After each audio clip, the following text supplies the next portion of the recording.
আপনারা কি জানেন কিয়ামতের ময়দানে আল্লাহর কাছে বান্দা কোন আমল করলে হিসেব ছাড়া জান্নাতে যাবে? জানেন কেউ? বলতে পারেন কেউ? ভাই, আল্লাহর কাছে হিসেব দিয়ে জান্নাতে যাওয়া কি সহজ কাম না কঠিন কাজ? আরে আল্লাহর কাছে তো অনেক দূরের কথা। আপনি যে প্রতিষ্ঠানে চাকরি করেন তার মালিকের কাছে, উপরস্থ বসের কাছে একেবারে পুঙ্খানুপুঙ্খ করে প্রতিটা পয়সার হিসাব দিয়ে একদম সবকিছুতে পারফেক্টনেস প্রমাণ করা, এটাই তো একটা কঠিন কাজ, দুঃসাধ্য কাজ। সেখানে সারা জীবনের হিসাব আল্লাহর কাছে দিয়ে পাই পাই করে তারপর আপনি জান্নাতে যাবেন, বিষয়টা এত সহজ না। তাহলে হিসেব ছাড়া আল্লাহ তাআলা এমনিতে বলবেন হিসাব টিসাব নাই, তোমাকে এমনি জান্নাতে দিলাম, এটা চান আপনারা? দেখুন কোরআনে কারীম আল্লাহ তাআলা বলছেন ইন্নামা ইউওয়াফাস সাবিরুনা আজরাহুম বিগাইরি হিসাব।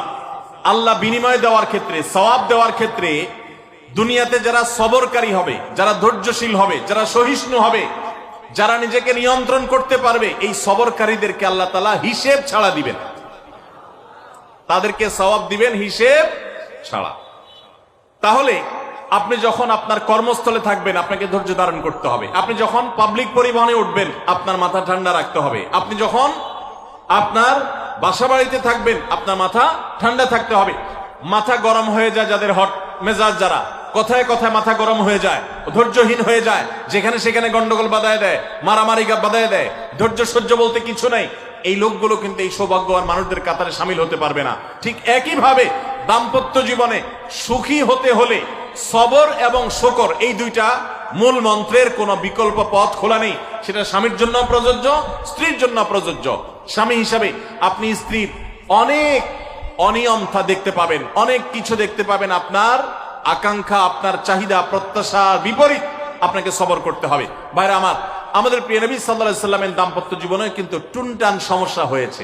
আপনারা মনে করতে পারেন নবী সাল্লাল্লাহু আলাইহি সাল্লামের ঘর, ওনার স্ত্রীগণ সাহাবী, তারা উম্মুল মুমিনিন আমাদের মা, এত মর্যাদাবান মানুষ তারা, তাদের আবার ঝামেলা হয়েছে। ভাই, দাম্পত্য জীবনে টুকটাক সমস্যা তাদেরও হয়েছে। প্রিয় নবী সাল্লাল্লাহু আলাইহি সাল্লাম নিজে একদিন বাসা ছেড়ে মসজিদে নববীতে এসে মন খারাপ করে বসেছিলেন, তিনি বাসায় যাচ্ছেন না, অভিমান করে। ওমর রাদিয়াল্লাহু তাআলা আনহু বিষয়টা বুঝতে পেরে, তার মেয়ে যেহেতু নবী সাল্লাল্লাহু আলাইহি সাল্লামের স্ত্রী, তিনি সেখানে গিয়ে ভেতরে প্রবেশ করে তার সাথে কথা বলে তথ্য উদ্ঘাটন করে সেটা মিটমাট করার ব্যবস্থা করেছেন। স্বয়ং নবী করিম সাল্লাল্লাহু আলাইহি সাল্লামের জামাতা, ইসলামের চতুর্থ খলিফা আলী রাদিয়াল্লাহু তাআলা আনহু, তার মতে এত মর্যাদাবান মানুষ, তার ঘরে স্ত্রী হিসাবে আছেন কে? মুহাম্মদ সাল্লাল্লাহু আলাইহি সাল্লামের মেয়ে, জান্নাতে নারীদের সর্দার ফাতেমা রাদিয়াল্লাহু তাআলা আনহা। এত বড় মানুষ তারা, স্বামী স্ত্রী দুইজন, দুই দিককার নেতৃত্বে, একজন যুবকদের নেতৃত্ব দিবে, আরেকজন জান্নাতি যুবতীদের, নারীদের নেতৃত্ব দিবে। এত বড় মর্যাদাবান মানুষ, তাদেরও দাম্পত্য জীবনে কিন্তু টুনটান হয়েছে। একবার আলী রাদিয়াল্লাহু তাআলা আনহু এসে মসজিদে